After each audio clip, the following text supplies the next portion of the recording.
What a day, Michael. What a day. We played a prank on somebody. We killed somebody. No, I'm kidding. That's the second thing. Good seeing you, man. Good seeing you too. I like our Saturday mornings. I really do. I hope you do too. I do. It's something to look forward to. It's an activity, an event. It's different. It's very different. And it's a little bit entertaining and enlightening all at the same time. Yeah, invigorating at times. Very invigorating at times. I agree with you.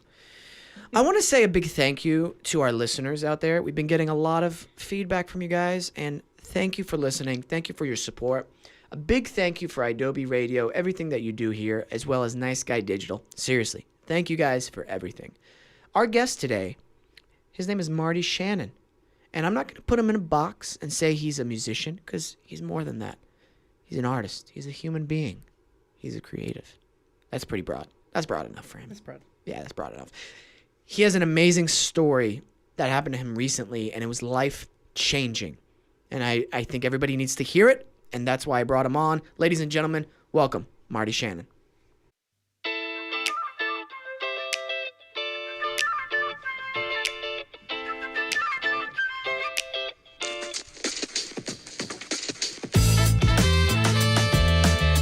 Dun, dun, dun, dun, dun, Dun, dun. dun, dun, dun, dun, dun, dun. That's all. This is the whole podcast. Just me doing that. It's good. You almost don't need the music. Almost. Mhm. Almost. Marty, What's up, man? I've known you for 22 years now. Yeah, it's been a long time. The longest 22 years of my life. No, I've known you since Awkward, I guess. Yeah, Awkward probably was days. it 5 or 6 years. Yeah, Yeah. for a little bit. And you were recently on the Brett Davern show, Mm-hmm. and you had a pretty incredible Right. moment that happened to you in your life. Usually when people have life-changing moments or certain things that happen to them that make them take a different path, I feel it's more subtle. Yeah. Usually it's a subtle change. Something subtly happened and they're like, oh man, yeah, and I just found myself in this situation.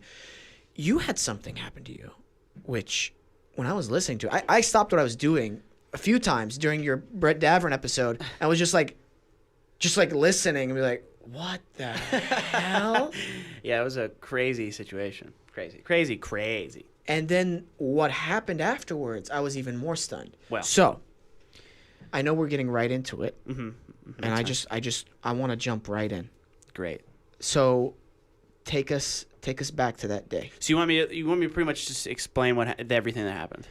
Yeah. Okay, great. Please, because our listeners have no clue what's going on with you. It's because your listeners are stupid. I'm just kidding. I'm kidding. The worst way to start I'm kidding. this. I'm kidding. It's a joke. It's a joke. You're not stupid. All right. So I was on my way to downtown area of my neighborhood, and I wanted to get some food real bad, because I gotta eat, right? and so I'm driving my car, and somebody in front of me driving like an asshole. Mm-hmm. Am I allowed to cuss, by the way? Absolutely. Okay. I won't get too crazy, but it's fine. asshole. Typical driving asshole, right? He's doing bad stuff. He's being annoying in front of you. He made like 3 mistakes in a row, so you know this guy's trouble. Now while you're telling the story, I might interject at some points because Please. I have questions because I need more details. Okay, go ahead. So you're saying he did a few things that were like, okay, this guy is for sure a jerk. Oh, just for sure a bad driver. And people that are bad drivers are usually dummies, Okay. or All right. like have something wrong with them. It wasn't once or twice. It was like there was a pattern. That Yeah, you like I was showed up. following him for maybe half a mile, and in that half a mile, he put his blinker on didn't turn. He swerved into a turning lane that he was gonna turn into, but then swerved back. He was weirdly riding his brakes. So I was like, okay, I'm in front of one of these guys, one of these dummies. All right. Okay. So the last thing he did was he put his blinker on and then got over into the turning lane, into the center of the road, right? To turn left through traffic into a parking garage. Okay. And he got over, and then I was about to go past him, what you do when you drive. And he cut me off real quick. Whoa. I had to slam on my brakes, he like realized that he had like gotten into a turning lane that would have driven him into a wall. It wasn't really a turning lane he was in. He was just like in the median. And so he was trying to make a left into a death. Right. And I was like, well, you can't make a left there, dumbass. So like when he cut back over, I was super pissed. About 100 feet down the road, he got in the correct turning lane. I passed him. And as I passed him, finally, I said, that's not a turning lane. I didn't like call him an asshole or fuck you or anything like that. I just said, it's not a turning lane. That's all you said? Yeah. Okay. But I'm an annoying person. I can understand that somebody would get annoyed by that, irritated. And that's kind of the whole reason I do it. That guy annoyed me. I'm going to annoy him. Okay. So he pulls into the parking garage. I don't see him anymore. I circle around, and because that parking garage is a nightmare, so I don't like to go in it. So I'm circling around up top. Finally, I find street parking. It's like 2 minutes, 3 minutes later after the honk. Maybe even 5 minutes. I don't remember. Finally, I find parking. And I park in the street, and as soon as I open my door, a car comes like hauling ass and then slams on its brake right next to me, blocking traffic because I'm parked on the side of the street. So he's parked next to me, blocking traffic. And it's the guy. Like, I didn't even know it at first because it happened so long ago, and it was also just me saying, it's not a turning lane. So I didn't register that as a memory. Yeah. And he pulls up, and he gets out of his car, and cars are like now like honking at him, like what the fuck is this crazy guy doing? He gets out, and he's like, "What motherfucker? What motherfucker?" And I was like, "What? Whoa!" And I was like, "Get back in your car." And so, he kept calling me the N-word a lot. Okay. I'm sorry. Yeah. What? I don't know why. I was just like, "Why are you saying that?" I was more concerned about why. That's confusing. It was confusing. And first of all, you shouldn't do that. You shouldn't. He was not a black person. Just let me specify. May I ask what race he was? Because now it's more He confusing. was an Asian guy. Okay, that's weird and not right. Right. And confusing. So you're all over, and mentally you're like, where am I? What's going on? A little thunderstruck. Yeah. Yeah. So his girlfriend's in the car, still in the middle of the street, like yelling at him, like, Edward, get back in the car. Get back in the car. Yeah. And Edward doesn't get back in the car. He's like now in my face. He's like, you want to fucking go? They start trying to fight me. Whoa. And I'm like, get back in your car, dude. I'm not being tough guy here. Like I said, I'm annoying. So I was being annoying. Okay. I was like, cool. Where'd you learn to be so tough, Edward? Where'd you learn to be so tough, Edward? He came up to like my chin. He was a short man and young. And I asked him how old he was, and he told me he was 18. And I was like, okay, dude, then you're either going to go to jail or the hospital. There's no good outcome here. One of us is going to go someplace, and it's bad for everybody. And like, he didn't care because he's 18. And he was mad, and he was probably embarrassed because his girlfriend was yelling at him. So now he has like the 18-year-old machismo that he's got to show. And there's people honking, and people like, now there's a crowd, like not really a crowd, but there's people that were on the street that are noticing what's happening. There's like 15 cars lined up to try to get around this guy. I'm gesturing at the cars like, I don't know, guys, sorry. And we say have a couple more words. It was real stupid. And they spit on my car as I was like walking away because I was still trying to just get some food. And he spits on my car, and then he's about to go walk away. And I was like, that's, I don't remember. I was probably pretty mad at that point. So I like walked back toward him, and he went to spit on me. Ooh. And that's when I was like, and I like put my hand up to his throat, and if I didn't grab it, I said, don't you fucking spit on me. What do you, okay. I did like, I made like a throat grabbing gesture, but I didn't really grab him. Oh, so you were like this? Yes, yeah. You're like, hey man, don't do that. I was being like abusive father, sort of, to him. Maybe that triggered something. Could have. And he stopped, and then he didn't spit on me, and I put my hand away, and I said like one more thing, and then he punched me in the face twice. Jesus. He punched me right in the face. It knocked my glass off. That was the worst part. Like, knocked my glasses off, dude. in public and there's people seeing. So the first thing I did was I'm like, oh, my glasses, because I'm dead without my glasses. Right. If like the apocalypse happened and there was no optometrist left, I would die very quickly. Wow. Anyway, I digress. I digress.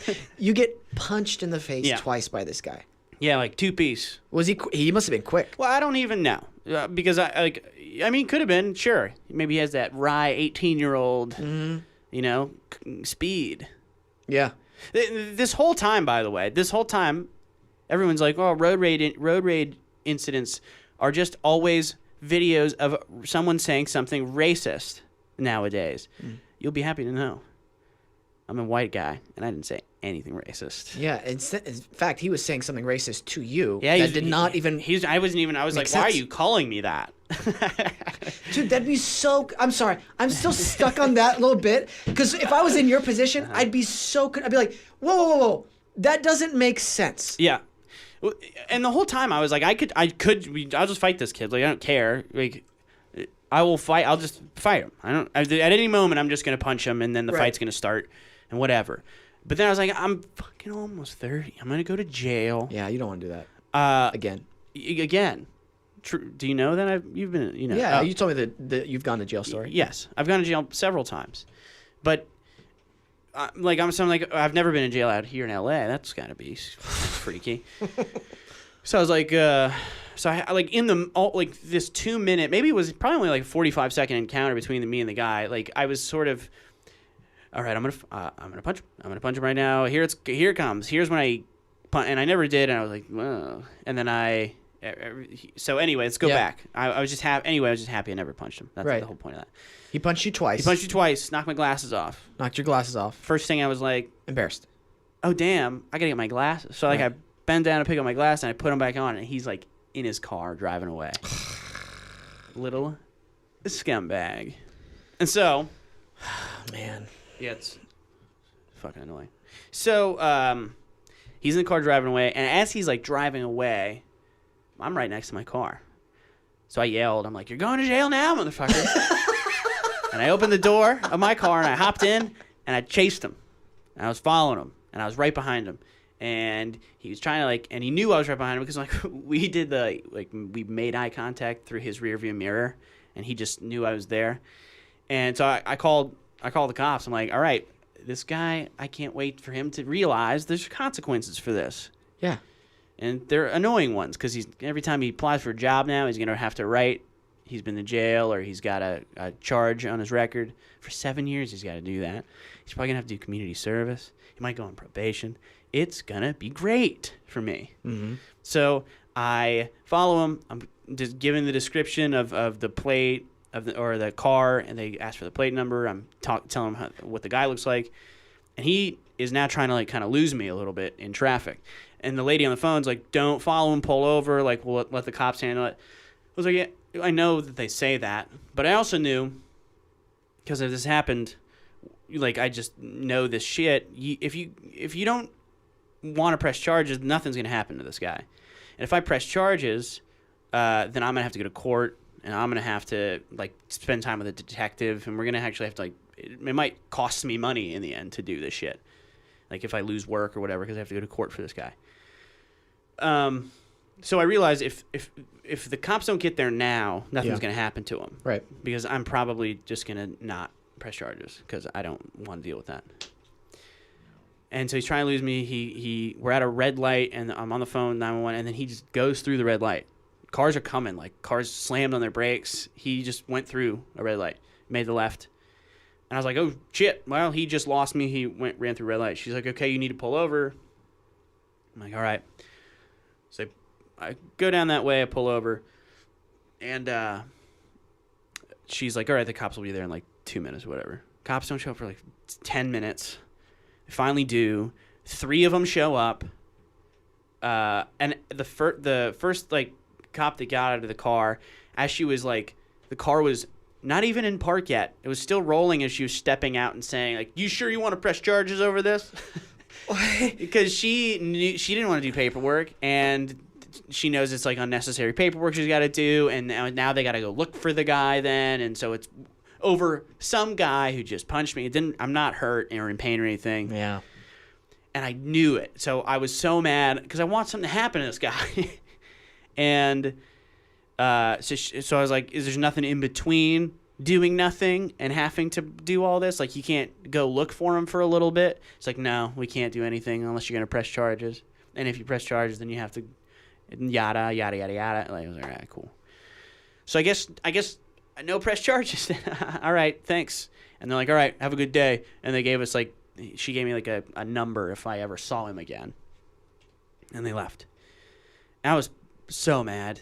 I was embarrassed, but not because like the people that saw. Right. I was like embarrassed that like I let that happen without doing something about it, because it almost like, I don't know, I said earlier, I'm happy I didn't do anything to him. That's like mature. Like, I felt mature, because normally I would have. The first thing I would have done was punch that kid as soon as he got in my face. But now I'm like, man, I should have fucking fought him. Should have punched him. So I was like, I felt stupid. So I'm like, I go home. I tell Jillian, I'm kind of like, my lips kind of fat a little bit. As soon as I walked, she said, what happened? I was like, Explain. I explained it to her. She got, rightfully like upset, whatever. But I was still hungry, so I never got any food, and so I left back down and right exactly where I went to where I parked earlier. And you drove all the way back. It's just right. We live like 2 minutes. Okay. We live like 2 minutes from downtown, and so I'm sorry. Wait, you moved? Well, no, you've been to the house. You said you live 2 minutes from downtown. Burbank. Oh, downtown Burbank. Sorry. Yeah. This whole time, you said, for some reason, I didn't hear Burbank. I'm thinking downtown I was LA. trying to avoid saying the specific city, but you just go ahead and... No, it's fine. I was like, okay. It's honestly because I get a lot of death threats on Twitter from Trump supporters, so it's good. Okay, we're going to talk about that later. Yeah, we can. All right, That's fine. Okay, let's finish this one. So, that really doesn't bode well for like who I am as a person. I'm telling a story about a guy punching me in the street. I also get a lot of death threats, so my mom doesn't love me, and I've been to jail a few times. it's good. Yeah, we're good. I'm a piece of shit, so... No, you're not, Mr. Marty. So, all right. So, look. So, I'm hungry. Okay. I got a rumbly belly. Super rumbly. Right. And so, I'm going down, and I park. And in my head, I'm like, obviously, this is all my fucking mind still. It happened 20 minutes ago. I'm, like, mad. I'm embarrassed. I'm fucking, like, amped up, kind of. But, like... And so, it's sort of, like, wearing off. So, I'm getting, like, jittery a little bit. Yeah. And... I'm like, all right, well, if I came back down here, maybe he came back down here. And so I was thinking, I was like, all right, cool. If I see him again, then if I see his car, whatever, I'm going to do something. I'm going to smash the windows or deflate his tires or slash tires or whatever. And so I was like, no, I can't do any of that shit, because that, again, I'll go to jail for that if it's on camera or whatever. So I take out a piece of, like, a notebook, like a torn corner of a sheet of paper, and I find a Sharpie marker, and I was like, okay, cool. If I see his car, I'll leave a note, which is so dumb. But I was like, how can I make this guy afraid with a note? It's like, what? And I don't have much space here. It's a little torn up piece of paper, so I have to be a good writer, I have to pack enough punch with just a few words. So I wrote, found you, smiley face. There's a warrant out for your arrest. And your girlfriend's. And I just wrote the and sign, your GF, right? So now I'm like, all right, cool. Now I've implicated his girlfriend. So if he's got a girlfriend, she's not going to be his girlfriend anymore, because she was screaming the whole time in the car. So if she finds out that now she's got a warrant out for her arrest because her psycho boyfriend, I'm going to end the relationship at least. And now I'm like, oh, McKay, what else bad stuff happened to him? Maybe he was coming down here to see a movie. Maybe he missed his movie. It's like, maybe he broke his hand. Awesome. Great. I hope he broke his hand. Because, if you punch someone wrong, you break your hand easy. done it. Look at this gnarled mess. Right. You're wishing a lot of bad things on this human being because of your frustration with what happened. Yeah. But I'm trying. It's funny because right before it happened, everything happened, like a month or two, I was trying really, really hard to actively lose like my ego in specific situations. Ooh. Yeah. 2 months ago, before this incident. Yeah, maybe a little longer. Right. But either way, I was like right in the thick of like learning how to do it. Wow. Okay. And because it's like it's like an actual process, or it's like working out a muscle. Yes, 100%. It doesn't happen overnight. Right. You can't just think it every day, and there's actual things you can do and have to do and should do. And I was in the middle of that when some crazy road rage kid punched me in the face on the street, and my immediate reaction was wrong. Like, I was mad. I wanted something bad to happen, et cetera, et cetera. And then I would try to, and also like rationalization. Like, I justify so much stuff. So I was like, yeah, okay, I'll drop my ego, but this guy deserves something to happen, and he needs something. Like, it was easy to rationalize that. But if you really are trying to like achieve ego death or like not have an ego, he could punch you in the face and you could just be like, okay. Like, that's the true. I don't ever want to be like that because I'm not, Gandhi, but I don't want to be Gandhi. No, but I understand that the feeling of letting go of the ego. But the quick question, well, Yep. I want to continue on with what's going on. Yep. Actually, I should leave this question as to why you even wanted to start to lose the ego. So I'm going to save that till afterwards. Sure. Yeah. Go ahead. So I wrote that note. I found you, smiley face. Creepy. That's creepy, by the way, just by itself. There's worn out for you and your girlfriend's arrest. Wonderful. Very sociopathic, by the way, but I like it. Yep. I wanted to instill a fear into this guy. Yeah, you had levels to it, which I appreciate. Yes, and then he probably, now if he lives at home, he's got to tell his parents now. He probably didn't tell his parents. But now he's got a warrant out for his arrest and the car that they're looking for. Mm-hmm. I had put this whole narrative together of this guy's life. Right. And I'm trying to ruin it. Not permanently. He's young. He would recover in a year. Right. Whatever. So I fold the piece of paper up and I put it in my front shirt pocket. And I kind of just like closed it once because it wasn't big. And I put it in there. I put my phone in my shirt pocket. And I'm like, all right, I'm not going to go out of my way looking for this guy's car. That's so immature, Marty. Just if you see his car on the way to where you're going, there you go. Like, don't make it a big deal. Right. So I'm walking through the parking garage, and there's like four or five levels to the parking garage. And instead of just walking through the top level to where I'm going, because like it's all on one floor, so I can just walk straight through. I walked down a parking garage 5 floors looking for this guy's car. Oh my god! Because I remembered his license plate number by heart and exactly what his car looked like. Dented Toyota Corolla, like 1998, silver. And you know how many fucking dented 1998 silver Toyota Corollas are in this town? Because I was every time, like, I would walk down this parking garage, and every time I saw one or that looked like one or was in the same like body, I kind of had this like little crack hit of like PTSD of like, like, yeah. It's like, what am I gonna do when I see him? What am I gonna do when I see him? So like preparing. Go all the way down. I don't find his car. I'm like, all right, give it up, Marty. It's over. It's done. Like let it out of your life. And so I was walking back. I walked to the elevator to go up, and I was like trying to get over it. I was listening to music, and I was at this time in my life. Maybe I can pause here and like talk about like the comedy part because that kind of dovetails well into the end of the story. Please. So I've been a musician for 15 years. I moved out to LA to pursue it.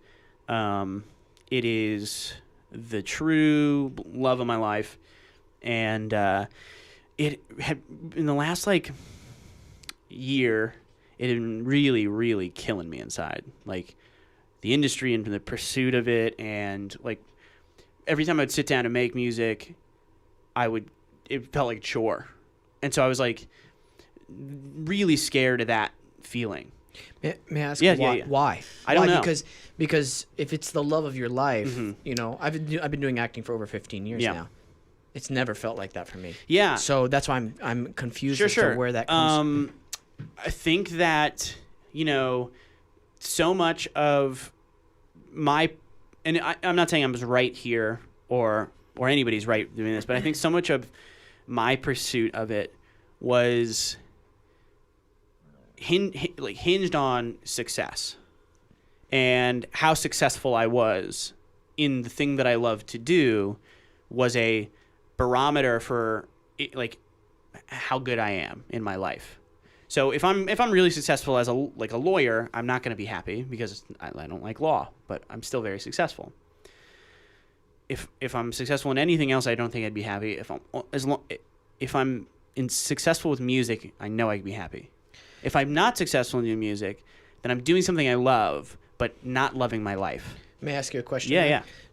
Your definition of success means you are making a considerable amount of money off of it, or you're getting enough recognition for your work. Sure. I mean, there's a certain element, and the whole point is that I've learned from all this. No. Yeah. I'm just trying to distinguish real quick because I think that's really crucial because I'm just wanting to know where you're coming from. Yeah. Because success for some people is very different. Sure. And I get it. You want to have success in terms of financially wise, because I want to have success. I want to continue to have success with my acting in terms of I am working so much or enough where I have enough money coming in where I can take care of myself and my family. Right. And I want to still get. I know I'm doing good work. Sure. Well, the thing everybody moves out for an art or pursues an art. I was said moved out like LA is the place to do it. It is, but anybody who pursues an art form risks having a non-financially secure life if 100%. You pursue an art. And the truth is 0.001% of people that pursue any art ever become successful at it. And so the window is very, very, very tight to get through. But everybody thinks it's just, well, I'm going to be the one. It's going to be me. And I lost that 4 or 5 years ago. Like I stopped caring about that. When I first moved out here, I was like, it's gonna be me. I'm gonna be the touring guy or whatever. I'm gonna be the one that they fucking talk about after I die. It's everybody's goal when they pursue an art professionally. Because everybody can pursue an art in their room or as a hobby and really love it and fall in love with it. But to pursue it professionally, you are now linking this thing that is beautiful and that you love to money. And that is when things start to get icky, and you can start to hate the thing you love a little bit, and you can start to feel like it's a chore when you start to do it. And I was wrong for looking at it as a tool to gain me success. I should have only looked at it as a thing that I love to do and it made me happy, and everything else is secondary. But that was tough. Like if I worked at Starbucks forever, 4 years ago. I could not, when I got off work, I didn't want to do anything else but be mad that I had a job. Or I didn't have any energy to not only work 40 hours a week, but then go as hard as a person has to go to be successful as an actor or a musician or whatever, outside of work. I mean, you got to give your whole fucking life to that. So no wonder so many people end up being homeless or living in their car because those people almost feel like they're more successful because they decide not to spend any time working a 40-hour week. They just pursue their love 100%. So anyway, I was grappling with all this, and that was kind of why I was doing the ego death thing, because I was learning that this is not the like I was saying, the barometer of my success, where I am, what I have in my bank account with the thing that I love. And I had success, and I realized a lot of this whole opinion about myself was in my own head. It was a insecurity, because I was successful with music. I had a lot of placements. I've played on TV shows, and I've made money from it, and I've written with big writers and big producers. So I by most people's standards, I would be a pretty successful musician. By my own, I was miserable. Interesting. Very interesting. Miserable. Like bummed out all the time. Yeah, go ahead. No, this is so incredibly interesting because I know a lot of people feel what you're feeling. And I'm not saying what you're feeling is wrong or anything at all. I'm just trying to understand it more. So whenever you're getting all this stuff and it seems like it's a considerable amount, you're still feeling unhappy with it. Yeah. That's the bottom line. Yeah. For some reason, deep down inside, even though you love this craft, you're getting all these things because you're working hard and you're talented. You know what? Still doesn't resonate in you for some reason. And you're correct. And I've listened to John Mayer say the same thing. Say that like currently today, right now, he's unhappy. Or like, I don't know if I don't want to attribute quotes to John Mayer, but like big. Well, you just did. Yeah, well, big. I have. Okay, big artists though will say, I think I'm terrible. I think I'm a failure, and that is like a mental illness essentially. And so part of this is, you could hear it a million times. Success is never going to make you happy. You have to love what you do, and let success be the secondary. If success is the only thing that makes you happy, you'll never be happy, because more is never enough. You'll need more. You'll need more. So I by, like I say, like most people's standard, I would have been like a fairly successful guy, and by my own, I was not. So okay. I was trying to realize that, I'd come and had a few good conversations with some people and read some stuff and did some research and realized, I think, I've got to be in charge here. I'm in charge of my own programming. I get to look at the world how I want to look at it, and I don't want to be bummed out anymore. So I was trying to do this ego death thing, and a part of losing my ego was stop seeing myself as a musician. Stop seeing myself as anything, because I gave myself a label and then I had to meet those expectations. So I stopped seeing myself as anything. And when I did that, I love comedy. I've loved comedy my whole life.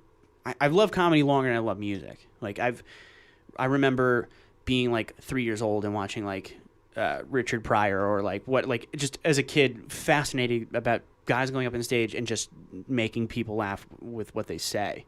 Whoa, crazy. And I'd always wanted to try stand-up.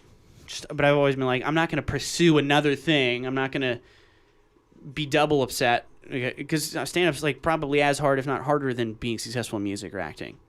It's different, that's for sure. It's hard to compare the three. Yeah, I know, but I think it's lonelier. I almost think it's lonelier. But anyway, look, I'm not taking anything. No, it's fine. All actors and everybody's got like, I'm worse. My shit's harder. No, it's different. That's the only thing you can truly say is they're totally different. And I totally get that everybody wants to one up each other. Yeah, that's part of the ego, right? Yes, right. You gotta kill it. Smother it in its sleep. So, I had talked to Jillian, and like I was like we were out to dinner, and I was like I'm gonna try stand up. I'm gonna try it. I'm just gonna write some jokes. I'm gonna go up and I'm gonna do a 2-minute or however long they let me. I know it's like 2-3 minutes, and I'm just gonna see how it feels. And we felt like the day I decided I was gonna move to LA from Florida.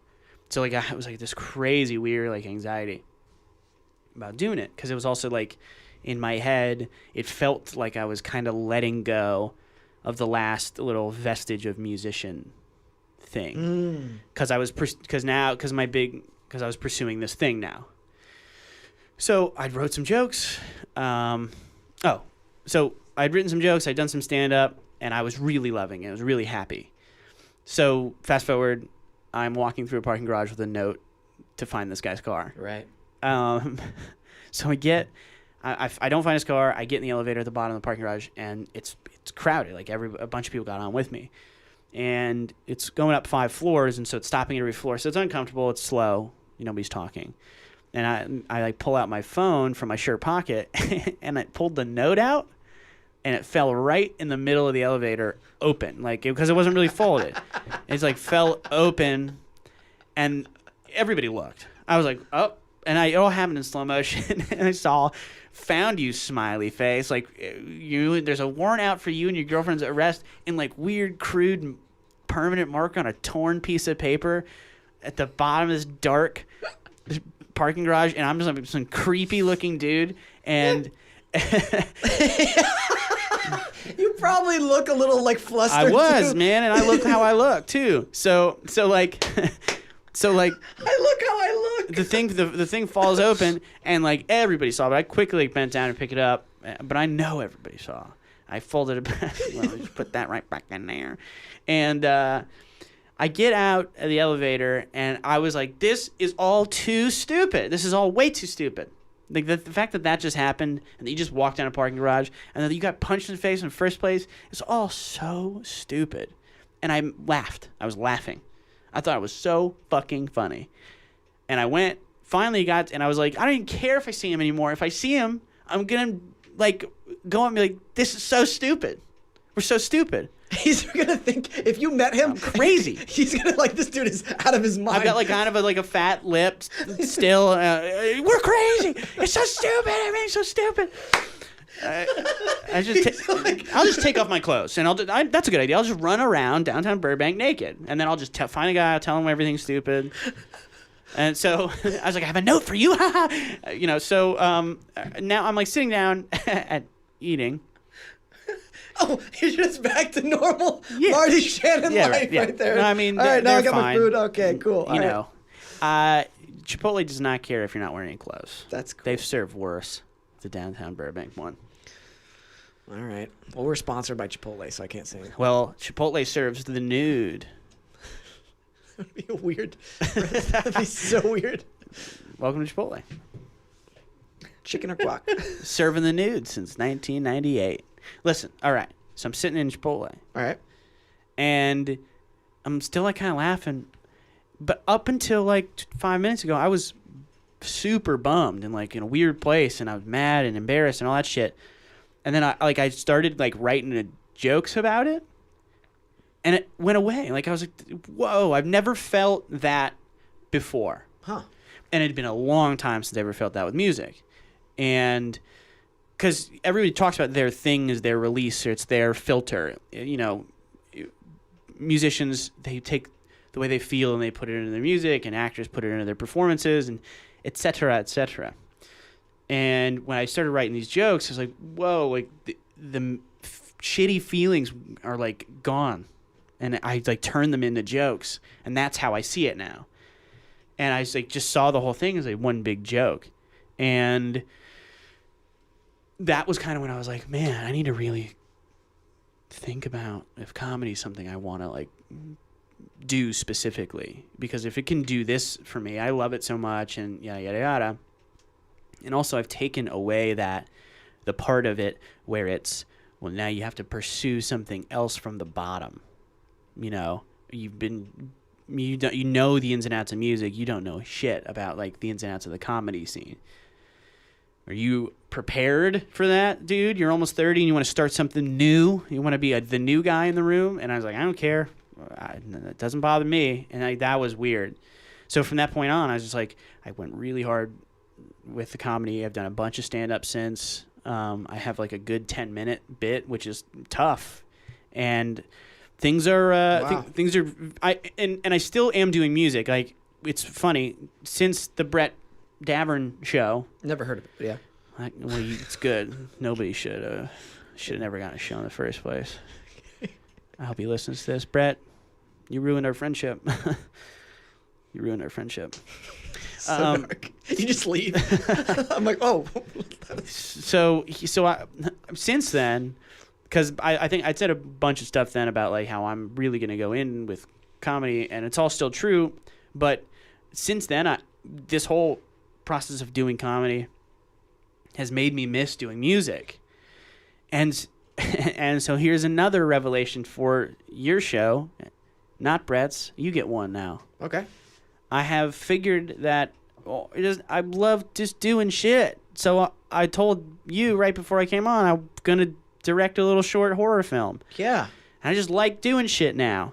I just like making music. I sit down and I love doing it. I write some jokes. I love doing it. I wrote this little short film last night at a bar with my buddy. I love doing it. So I'm going to stop putting these weird pressures on the shit I like to do. Mr. Marty, you have come to a nice sort of enlightenment about what you think is the right path for you, and it's absolutely beautiful. First of all, I want to say that there's a type of emotional and spiritual alchemy that happened, what you were describing whenever you were sitting in Chipotle. You have this horrible experience. You take a step out, kind of third person perspective, and you see it in a totally different light. You understand it better because you're looking at it from a different perspective. Yeah, I was naked in the other perspective. There you go. Have my wiener out. You find and then you change it into something that's actually beneficial. Yeah. It's humor. It makes you feel good. And that thing has completely transformed itself. I think that's pretty miraculous and amazing. Thanks, buddy. Seriously. I don't know if I had anything to do with it, but I know I was just open to it. I'm not saying like there was a third party involved, and I'm not saying there's not, but I'm saying I was at least receptive to my own or whatever outside force. Just be open, people. Yes, Be open. 100%. You had everything to do with it. Yeah. Well, Not the only thing, but everything to do with it because it was your experience. Now, you think it was like fairies and stuff? 100%. Because if I believe anything, it's fairies.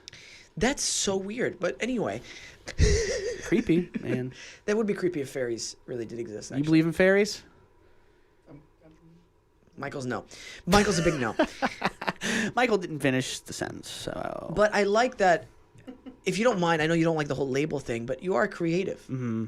You know, and we talked about it on the last, which will be the future episode, but with one of our guests and actually previous guests, that you have to experience life at certain times as an artist. Even when things are slow or not doing well for acting, it's like, go experience life. Pick up a hobby. Do something different. Right. Do this. Do that. You have to experience life. Sure. How are you going to reflect it if you don't experience as broad of a stroke as life is? Interesting.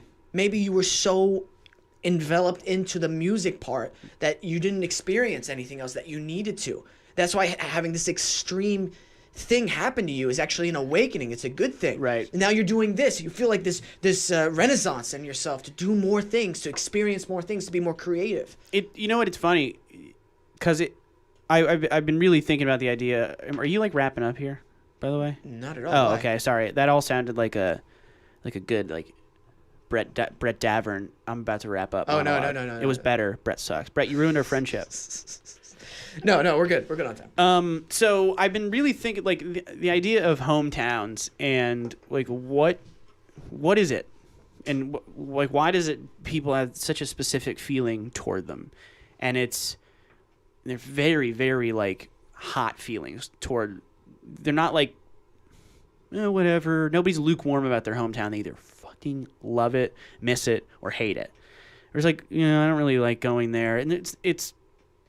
I love my hometown so much, and I know a lot of people that do, and they miss it, and they go back as much as they can. And I've been like really thinking about, what is it? Obviously, you're young, and you make a lot of memories there, so you have this weird attachment there forever. You've grown roots there, or is it?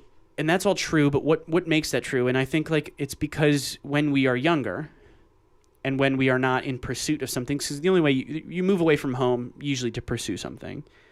And with the pursuit of something adds the added weight of now there is stakes. When you are home and you live with your family and you don't really have worries, kid or not, and you're just working at a bar or whatever, you're not in pursuit of something, you are able to live a real life with no stakes. So going to bed tomorrow or wasting your day in a week, or I have to do this, and this for the week. This stuff kind of like flitters away a little bit. You want your job, you make your money, you go to your place, you see your friends. There's no like pressure. When you move away, you give yourself stakes now. All right, I've got to be successful. Okay. Fair. And every day, what you were just saying, every day you're in pursuit of the thing you left home for. Acting, music. I'm being mostly specific about the arts, like. You move away and go to college, you have a big college experience, and I'm not saying that. I'm saying like the arts. So you move away, let's say, my example, you are pursuing music. You spend every effing day trying to get toward that goal.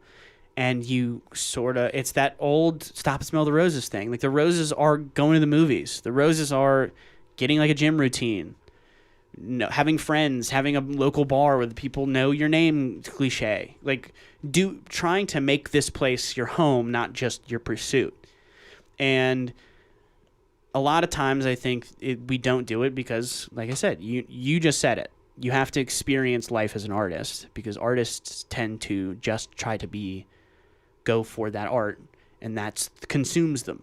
So but live your life, dude. Live your life, lady. Make this place your home. And that's kind of what I'm doing. I've relaxed a lot. Like, this is my house. This is my home. This is my neighborhood. I live here. I'm no longer a Floridian, or I'm no longer going back home to visit. This is my home. And I dig that. Yeah. I dig that. And you said something, a real life. You mentioned that. And I think we need to stop putting things in boxes. A lot of times, how like felt like you were in a box. I'm a musician. That's all I am. Right. This is what I am. I'm the actor. That's all I am. And I think that's a pitfall, because you marginalize yourself and you stop yourself from potential growth in the long run.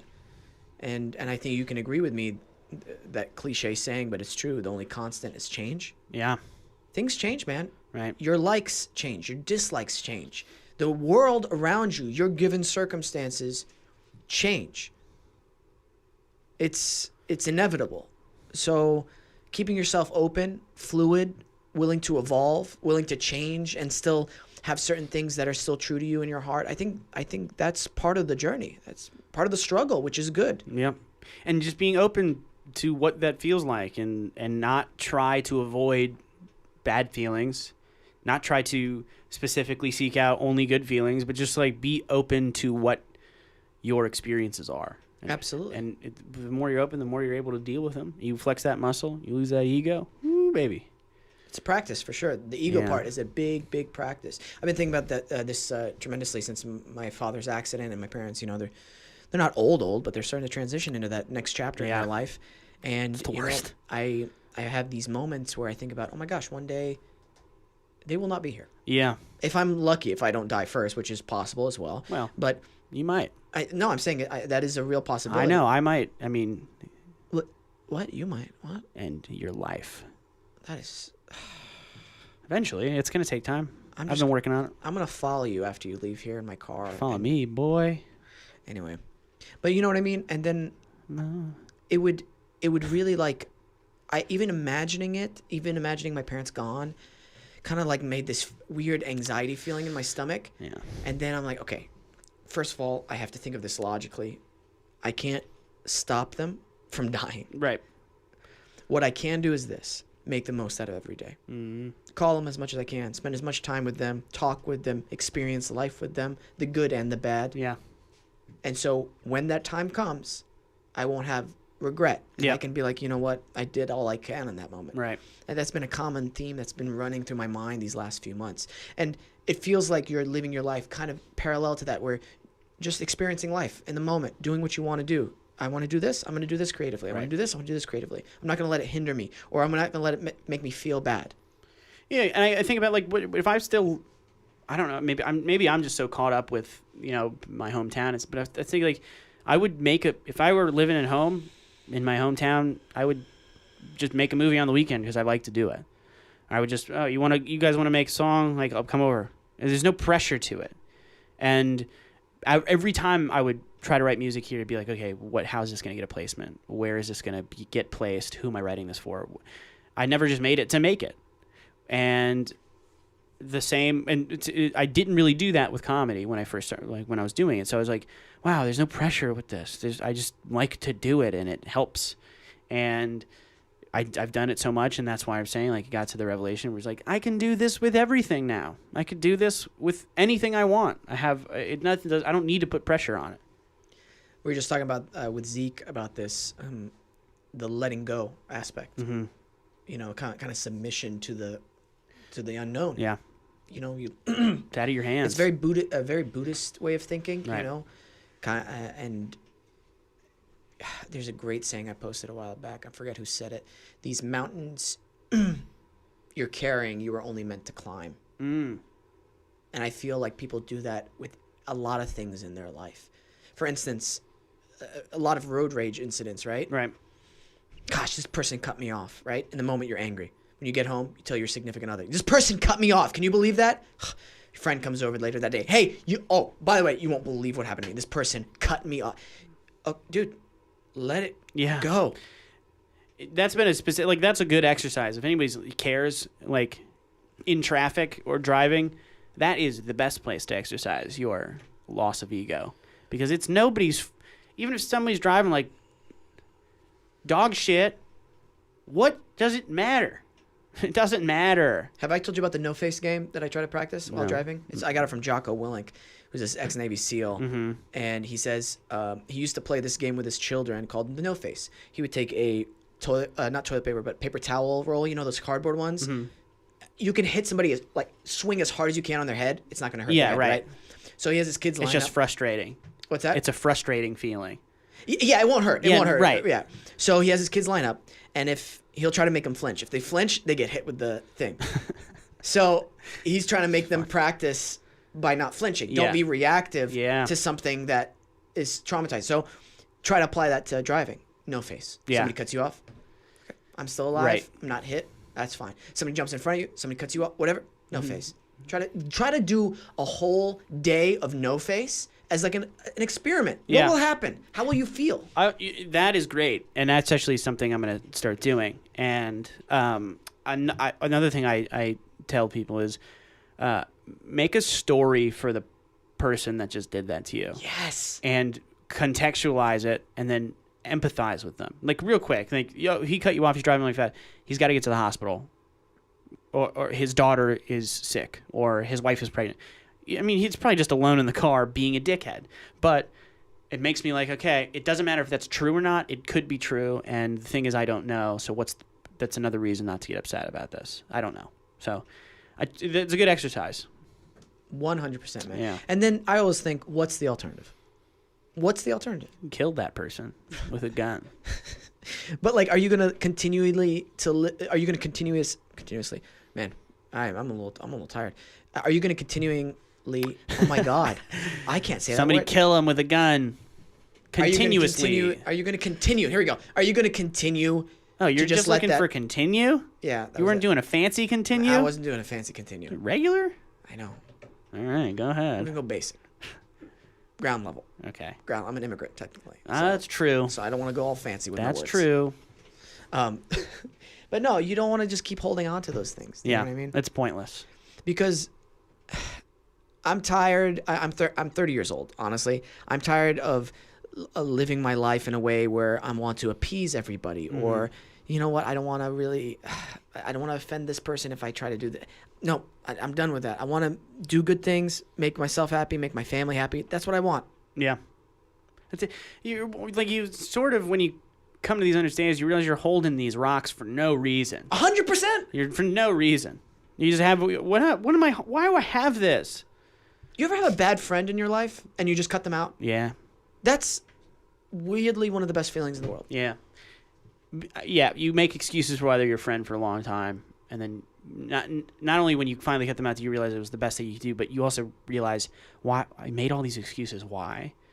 It just shines a real mirror, put the real mirror on you. And I don't wish them any ill will. It's not about that, but it's just like my self-image, the way I defined myself, the way I saw myself was with this person attached. Yeah. Like I didn't see myself without this person. Right. I can't exist without this person. To a certain extent, that's what you think. It's like, I can't cut them off. They're my friend. Well, yeah, you can if they're negatively influencing your life constantly. If they're willing to change and all that, awesome. But like, sometimes that's not the case. Yeah. Also with negative people, your interactions like this with this guy, dude. This guy, this 18-year-old Asian kid who says the N-word unnecessarily and wrongly. He called me the bad the gay F word too. He's yelling it. He's just shouting it.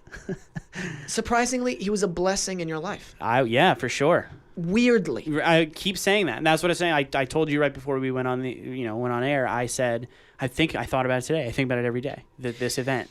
This event, and this is the reason why I brought you on. I'm trying to emphasize this as much as possible. This is a pretty extraordinary event in your life. Yeah. Huge turning point. This could have been...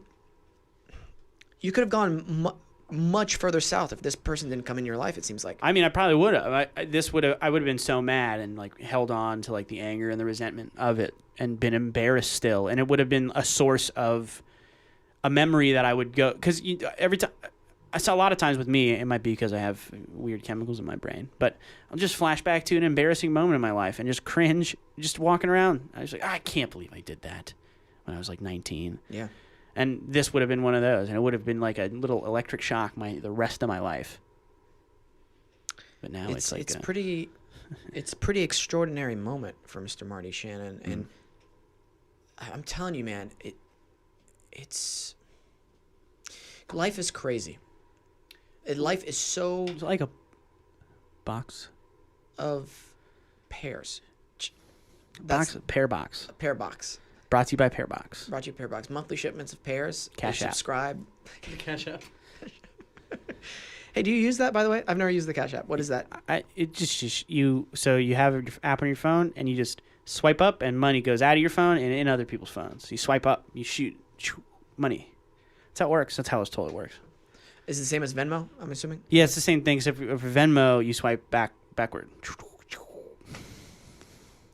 I don't know. And then there's good old-fashioned regular robbery. I always say Venmo. I'll Venmo you money. Everybody seems to have Venmo. I don't know anybody who has the Cash App yet. So you're the first person. You just can't compete with the company that owns the thing, like Band-Aid. Band-Aid is a name brand. They're not called Band-Aids. They're called adhesive strips. Yeah. You can't beat Band-Aid. They own what they're selling.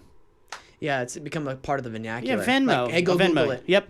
Correct. Nobody says go Bing it. Nobody. What? Go Bing ask it? Jeeves. You're a terrorist. You say Bing, you're a terrorist. Yakuta? Kuda? Oh, you listen to Crystalia? Yes, we talk about this all the time. Do we? Change it? Yes, we talk about it all the time. I don't think we talk about it. We have talked about it. First of all, we used to come on the old Brett Davern show, the now defunct. It's been that long? Yeah, Wow. Yes. Wow. Man, dude, time flies. Mm-hmm. This is kind of scary. Yeah.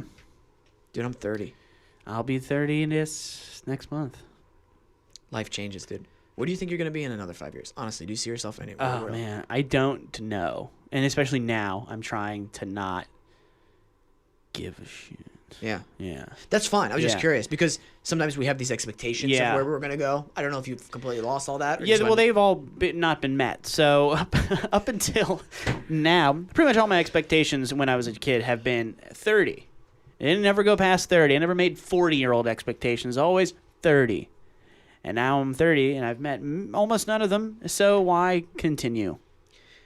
Well, Marty, Yeah. if people, Yeah. human beings on this planet, want to check out your stand-up, Okay. where should they follow you on Twitter and just have you on alerts to say, Yeah. hey, I'm coming out on these days? Yeah, follow me on Twitter.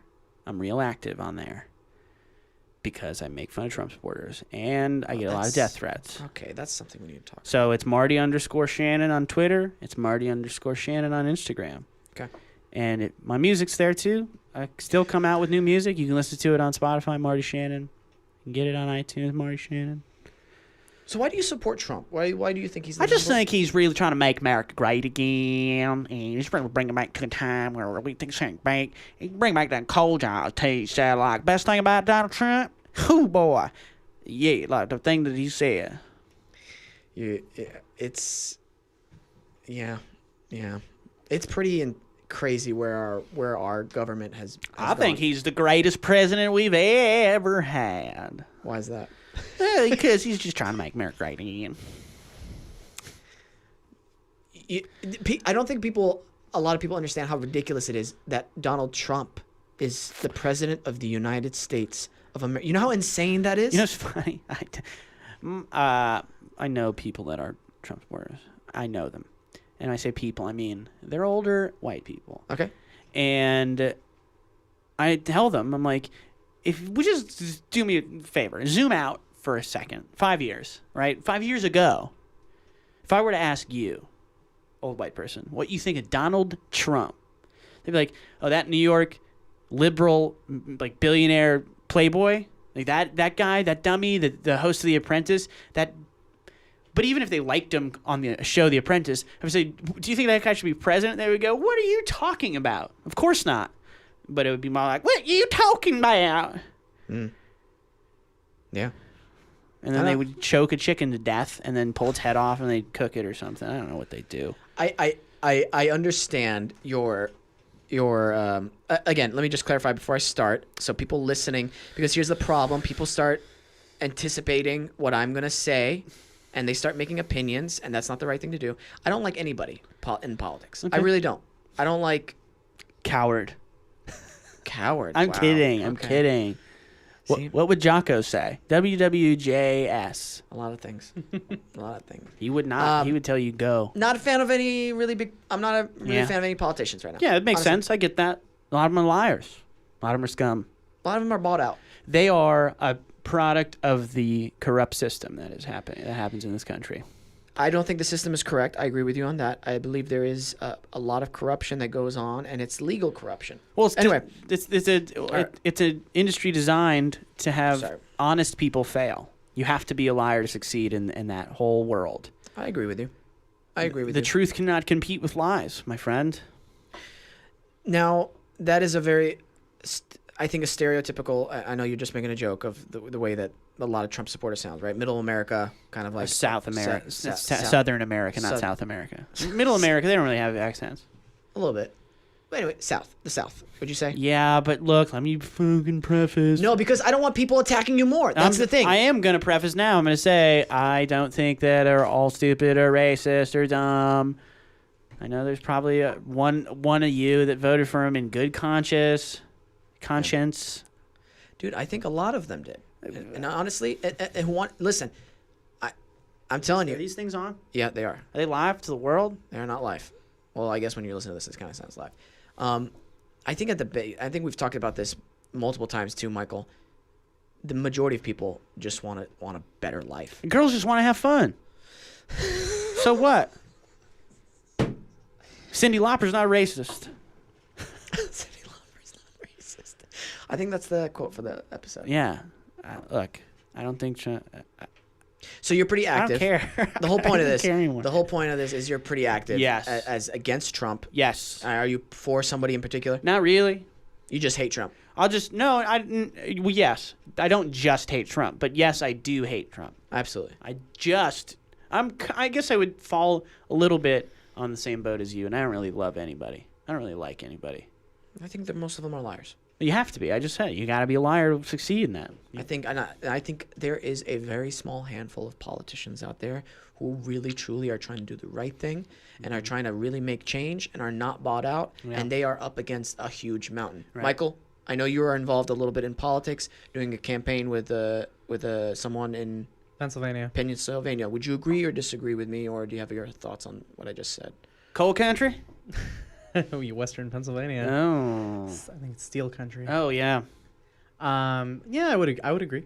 Actually, yeah, that there are the corporatist Democrats and there's the right wing politicians.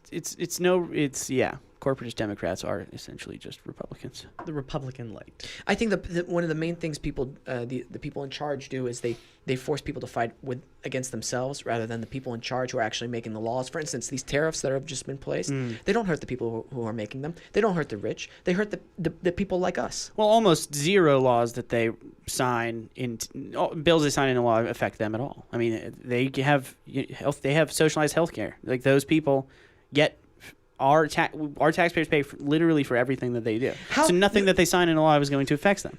That drives me crazy. It really does. It really does. You think war? You think any of their kids are going to war if they vote for war?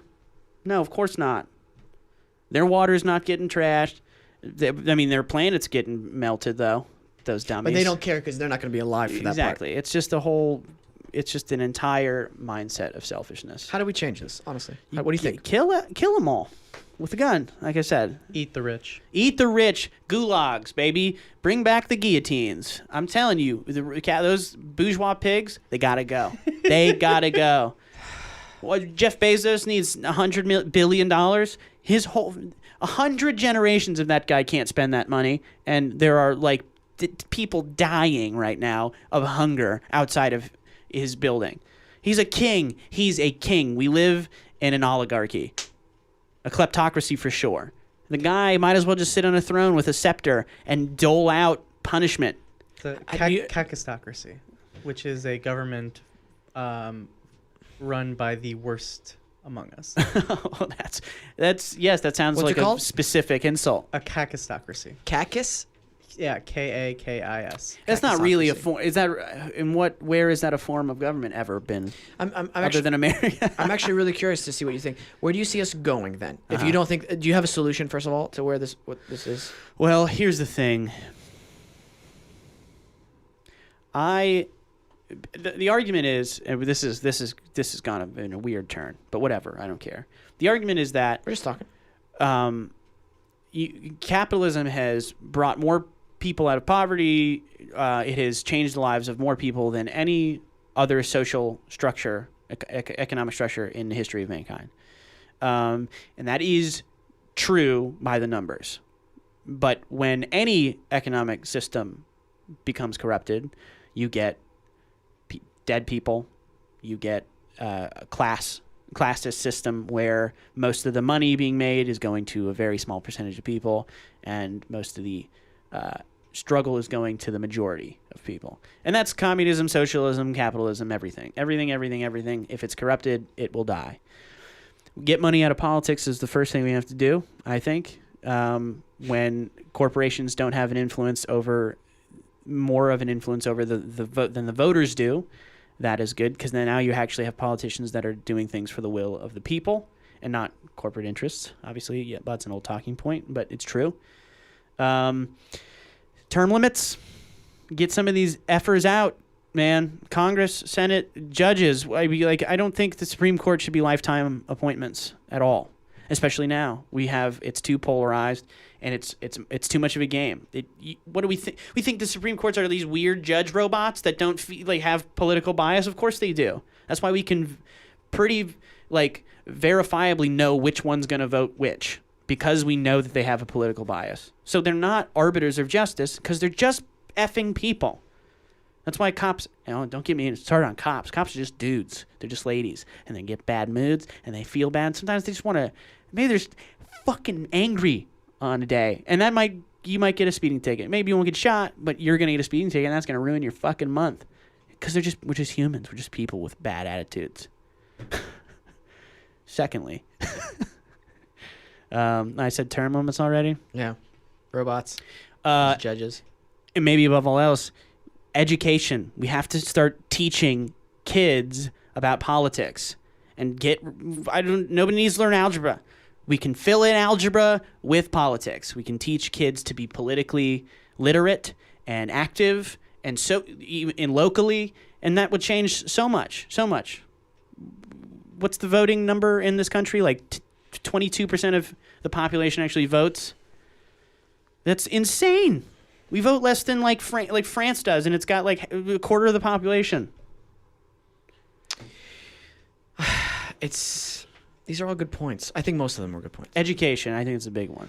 I do, and I think that's what the people in charge are stopping ahead. from. Well, I mean, look at for voting rights specifically. Oh, yes. Sometimes it's not necessarily that people don't vote. It's that there are barriers in place. They get gerrymandered out of the vote. To prevent people from voting, Right. not just gerrymandering, Voter but voter ID, ID. yes. And Correct. Isn't that kind of crazy though? Gerrymandering is how insane that thing is. Well, it's totally illegal. Pennsylvania already said it's illegal. that's why my boss is running. They said what did they say? That it is surgical precision to disaffect black people. And emails just came out in Michigan where the Republicans were bragging about how Yeah. badly they gerrymandered. Yeah, I mean it is if you were involved, if you were in that room and you could keep a straight face, that's crazy.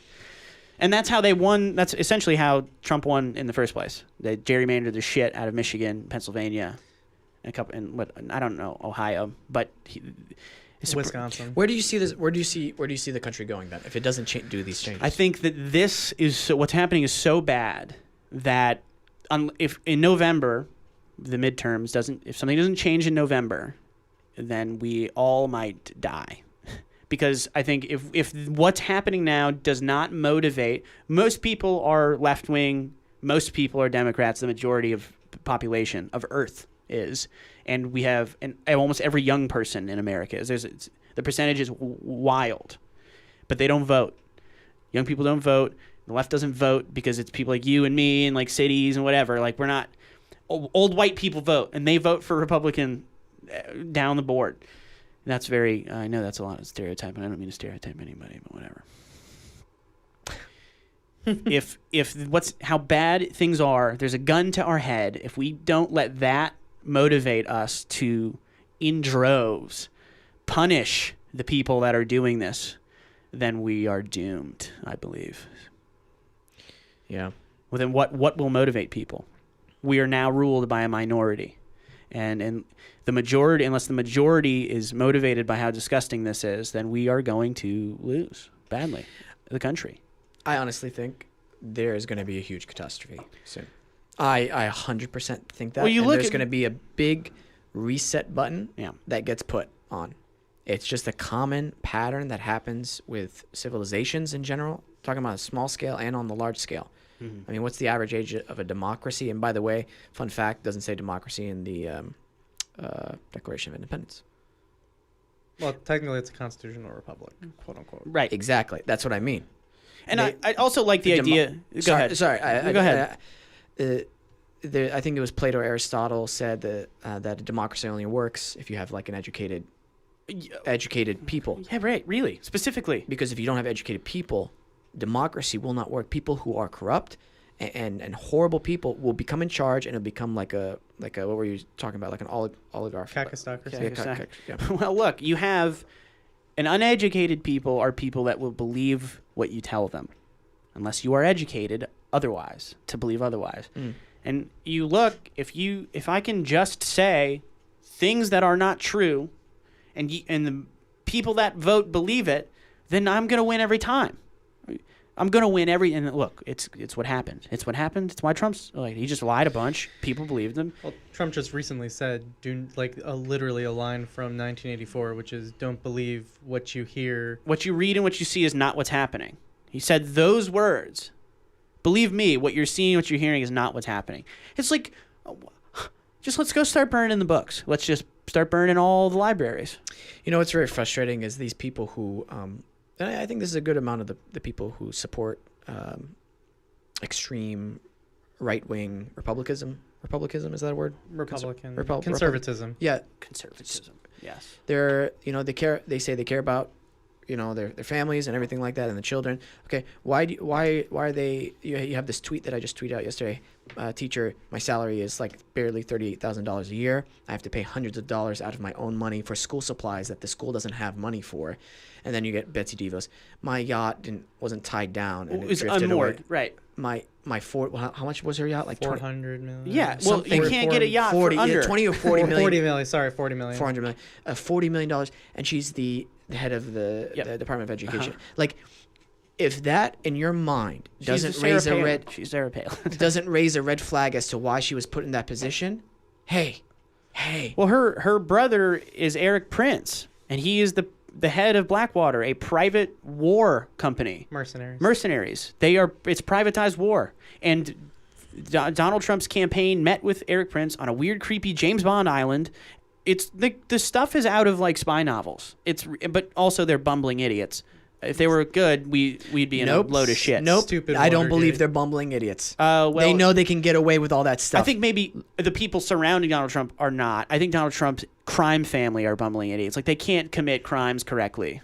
Fredo. You know what? Fredo. They're a family of Fredos. I honestly think that they've gotten so comfortable with it. Because he's been doing his whole life. Here's the thing. Don Jr. is the dumbest person in the world. No, I hate when people say that. They're not dumb people. They're really not dumb people. Don Jr. They're actually I think Don Jr. might like. Okay, sure, this one person, but I'm saying in general. Do you know what I mean? Yes. Because that gives them a certain power too. It's a very deceiving. What you underestimate them, and then absolutely. Yes, That's the only reason I don't like. It's very misleading, and it gives them more power. In the malevolent idiots. That's what it is, and you can't. Thank God they're idiots, because if they were malevolent, smart people, then we'd be. I mean, look at how they've. What do you think it is now, though, man? They've been able to obstruct everything because because Democrats did not show up to vote in, was it 2010 where we got destroyed. My friend, they're not idiots. I understand. Donald Trump is essentially just peeing on a wall, and the House and the Senate are just saying like, all right, cool, like we're gonna back this guy up on that. Well, they know that this is their last chance because they would never have won without Donald Trump, and they know that they're never going to win without someone like Donald Trump, and they need to keep him in there as long as they possibly can because they know that their time is limited. They see the end of the tracks. Like, they see the GOP as republicanism as a philosophy it's coming to the end here, and Donald Trump is the herald of the end for the party.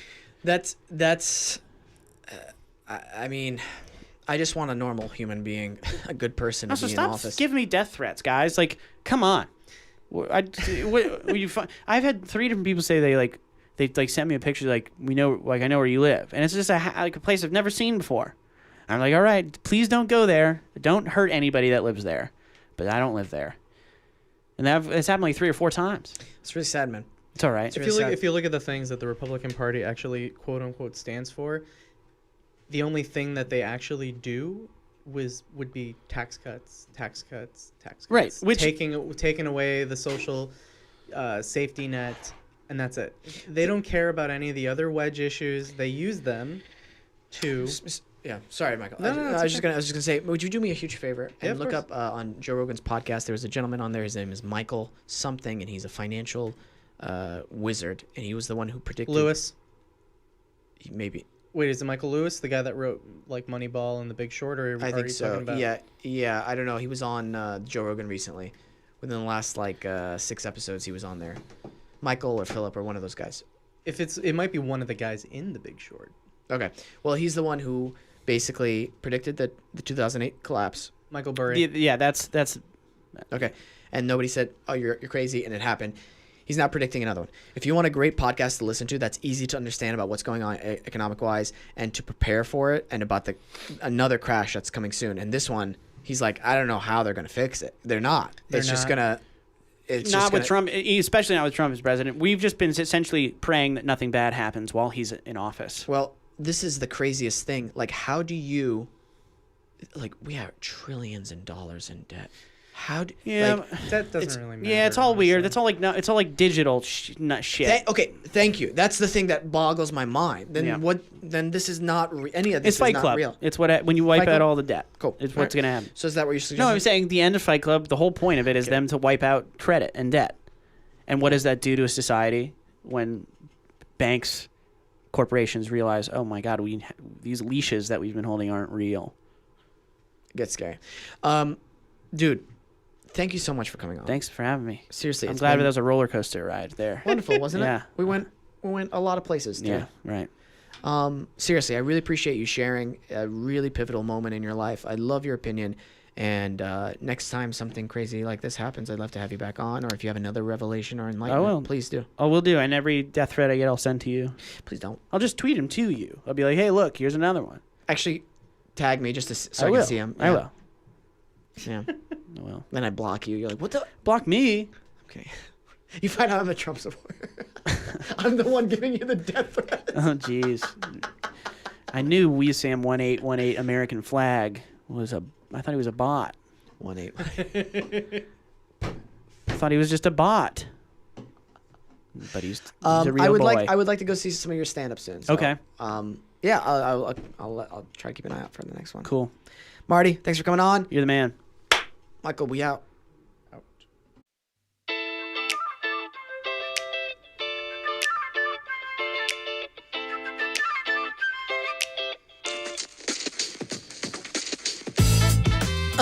Can't stop me. Can't hop me, 'cause I ain't no rabbit. I'm a year of the rabbit. What? I'm the year of the rabbit. What? I'm the worst rapper. Oh my gosh. This is a realization I just had. Anyway, thank you guys for listening. Thank you for Adobe Radio. Thank you to Nice Guy Digital. Thank you to our listeners. Thank you to you, Michael, because you push the buttons right. I did. And guess what? You push my buttons. I don't think I should say that. No, that means you make me angry. Yeah, that means I make you angry. You don't make me angry. I love waiting for the little horn just to add like dramatic pause. I think we're done for the day. Excellent. Ladies and gentlemen, we'll see you soon. Soon.